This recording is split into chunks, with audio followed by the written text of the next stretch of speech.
we also have some students here to maybe share some information. So I am Mrs. Metz, and I am Social Studies and Theory of Knowledge. I'm Clint Adams, and I teach AP US History. And I'm Kirsten Bessley, and I teach English, 12th grade English, and I do the school newspaper.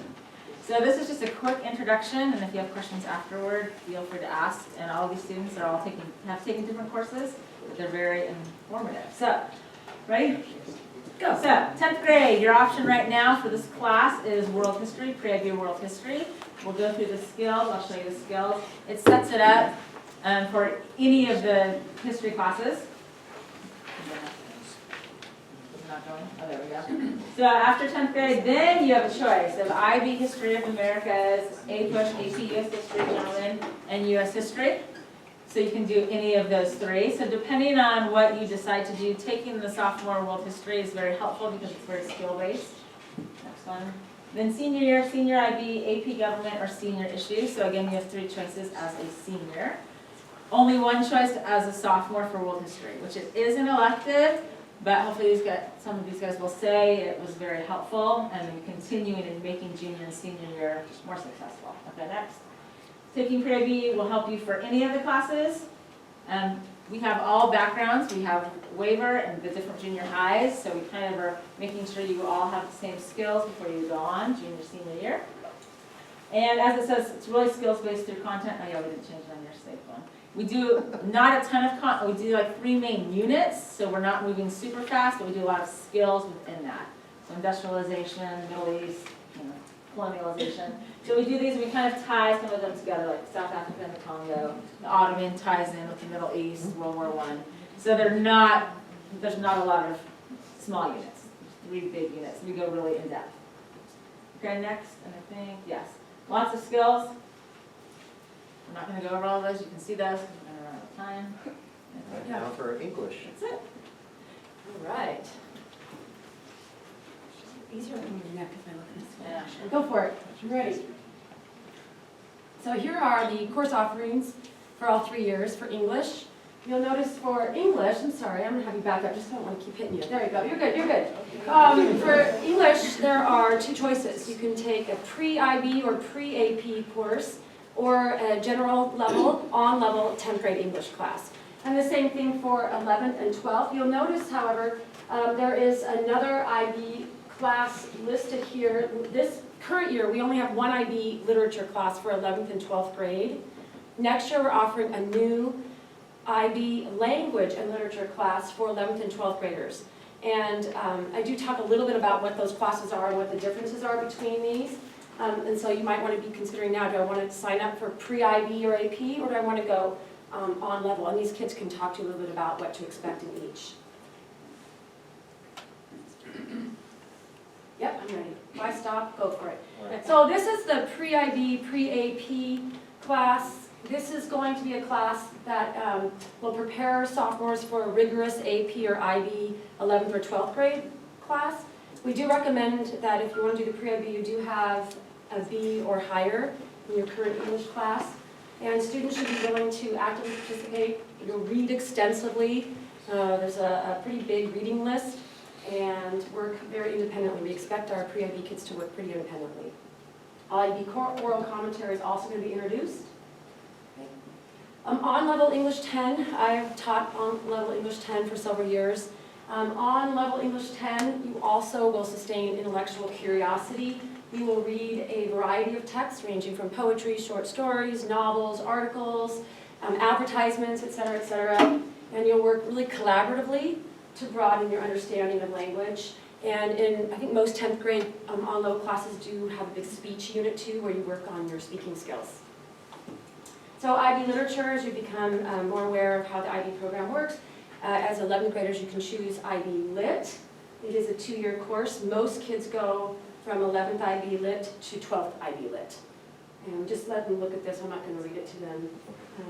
But if you're interested in getting an IB diploma, this is one of the classes that you'd be taking. Okay? And then the new course is called IB Language and Lit, another course that will be offered 11th and 12th. And you can see here that 1/2 of the year is devoted to studying film, art, song lyrics, blogs, etc. And the second half of that is focusing more on novels. And this too will also satisfy the IB diploma requirement. And then AP, if you're interested and really wanting to know what's the difference between AP and IB, that's a question that we all kind of ask each other, I think, throughout the years, but I do have a packet in the back on that vent there that does explain the difference, the nature between the two. But they're both very rigorous, both taught by wonderful teachers. And so if you want to know a little bit more about that, you can chat with me or some of these kids tonight. All right, and one other thing to add that, we're kind of going back to the U.S. history for a minute, this is the AP U.S. history course. We're going back a little bit, and as it is with the English, you have to have a certain kind of background and skills before you come in. This is just a course description. These are the units. So like Ms. Beth was saying about the kind of skills they learn in pre-IB, AP, those skills are built on and used in AP U.S. history. And these are the current units for the current test, basically from Native America all the way up till now. And so this is online at my website, Clint Mattis. You could read this on your own. What we do is we bring students through that entire era, having them read, be tested, and learn to write in-class essays. And then what happens is they then transition to the national test in May. And it's an excellent course in terms of all of American history. But the skills that you learn in pre-IB are the same that you'll work on an AP, the same kinds of analytical writing skills, so forth. So the kids can go to any of these routes. And we're a lucky school that way in that we offer people kind of options. Oftentimes IB is a little more, if people go to the IB diploma, they kind of stay in that track in a sense, they take more courses. AP is one where you can kind of a la carte the courses you want to do. So it's all built for whatever people want to do here. They're all good courses, all of them.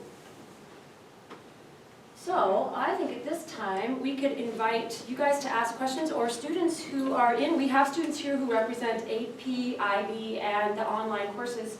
I do want to say something about English, all levels, regardless if you're IB, AP, or online, have this new text that we've adopted. And it is a very, it's a wonderful text on teaching kids to think more critically and think and write and read analytically. And I know that probably most of you have seen this text, and maybe you could talk about that, or something that you think parents should know, and we can. And one other thing to add is, Kristen, if you could hold that one up there for a second. That's the brand new AP U.S. history book this year. It's used all over the United States. It's kind of the best history book for high school students. Brand new this year. District just bought us a new set, so we're really excited. Yes. Who would like to start? Words, I know, go for it. Hi, I'm Ty. I'm a senior, so I'm going to graduate soon. So I've actually been in IB, the Gen Ed, and I've done Running Start, so I have a lot of experience. Kind of went all over. I'm in Gen Ed now, and we are doing the analytical writing, and it's actually really, really cool. Like, it's definitely rigorous. It's a college level text. Like, so if you think, you know, you're going to get by in English, and it's not going to be very rigorous, it's actually really interesting. You'll learn a lot of things. You really get to work your brain and work your mind. IB, I did pre-IB 9, 10, and then IB 11 for both English and history. And they're also really great. I loved IB history, pre-IB 10 with Mr. Mattis. It was really cool. We did several presentations. We actually got to be like a news announcer for one of them, and that was really interesting. Second year, it was really cool, you know, learning lots. You definitely focus a lot more on international issues rather than AP, which what I've been told is very, you know, American. Is that true? Like you learn, it's a very American history. yeah, American history.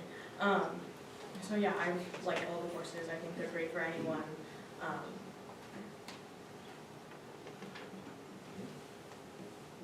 You guys know, how's APUSH? APUSH. Did you take IB history, and what about? Well, last year I didn't take history, and I was in regular English, and this year I'm in AP English and AP history, and they're pretty good classes, honestly, but it depends on what you make of them, because you got to be able to show up to class every day, because we take notes every day in APUSH, and you got to be willing to commit time to study for tests. I mean, it also depends on the kind of student you are. Some people get history really easy, and they don't have to study as much, but I personally study a lot for the tests. and you just gotta figure out what works for you. And most people here, I assume, know that AP and IB, there's a test that the kids can take at the end of the course in May, is it May? For AP in May, and then in the senior year for IB students. May, okay, and so if you get a particular score, I don't teach AP or IB, but I know if you get a particular score, then you receive that college credit in that course. And I had somebody come back today on spring break and she received 52 credits before she even entered college. So students From can her get exams. at either full IB. They're hard or exams, though. They are APIB or not- Over a year's worth. Different Very combinations. hard, very hard. Yeah. So what else, advice, things that you'd like from the class? For different classes? Questions that you have for the students especially? No? Since history isn't necessarily required for 4 years, if someone's not taking history in their 10th grade, what's the recommended path for 11th and 12th grade? Again, they can choose, right, if they want, they can just jump right into AP or IB. IB can be, either one can be more of a challenge if you miss that year, just because we focus so much on the skills. But yeah, you did it, you didn't take world, Yeah. you didn't take world, Yeah, I didn't take world, and I'm doing pretty well. you did okay. A student is at an advantage to take the world beforehand because of the skills and, you know, analytical skills and writing and all that they get practice for. So they're a little more acclimated when they come into the 11th grade, no matter what class it is. But they don't have to do that, but it's good practice for them beforehand. So it depends on the type of student they are. You know, if like missing that, the writing in class essays, it's going to be detrimental, or, In AP, how it's different is you test in each course each year that you're in that class. So the kids in AP 11, they test at the end of this year. In IB, they do all their testing at the end of the senior year in all the courses. So it's a little different that way. But they get their college credit, and that is good for their future and saves you money too, so that's a. Yeah, no, what were you gonna add?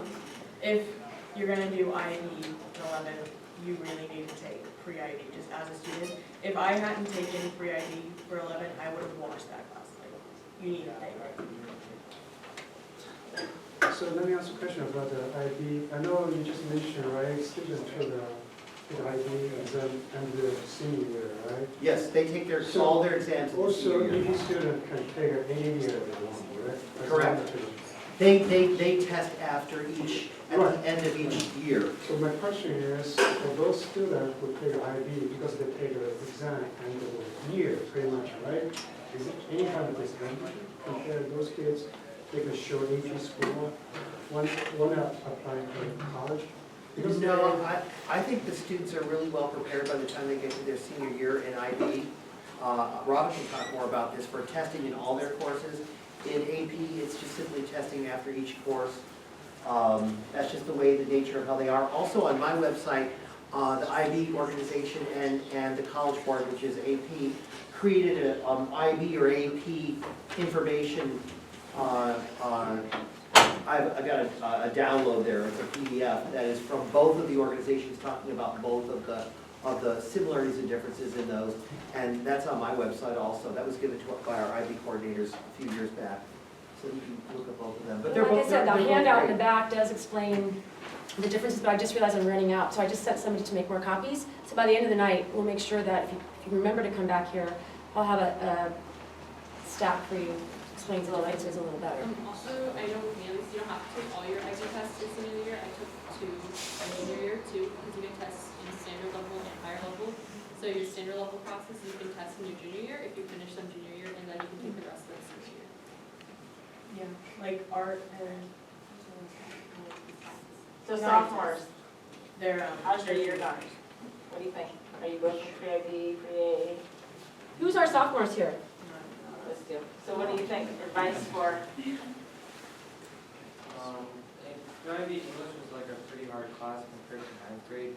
AP IB, like we read a lot of books and stuff, so like one tip would be to like keep up on the reading, because the reading test is actually means you have to read the book. You can't just like start it all 9th grade.